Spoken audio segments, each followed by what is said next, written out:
Breaking ધારી તાલુકાના ભાડેર ગામમાં સબ ટ્રાન્સફોર્મરમાંથી short લાગતા ભેંસનું તાત્કાલિક મૃત્યુ. અચાનક સબ ટ્રાન્સફોર્મરમાં વિદ્યુત પાવર પસાર થતા ભેંસને લાગ્યો શોર્ટ લાગતા જ ઘટના સ્થળે ભેંસનું થયું મૃત્યુ.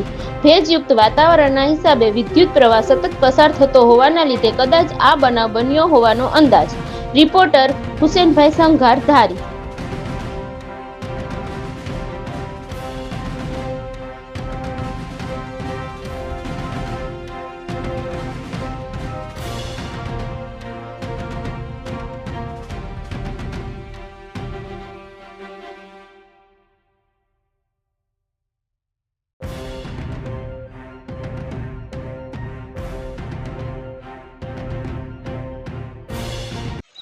ધારી તાલુકાનું ભાડેર ગામ, જિલ્લો અમરેલી.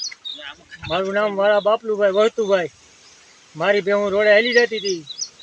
રોડ ઉપર સબસ્ટેશન છે. શોર્ટ લાગવાથી 1,00,000 સવા લાખની ભેં મરી ગઈ છે.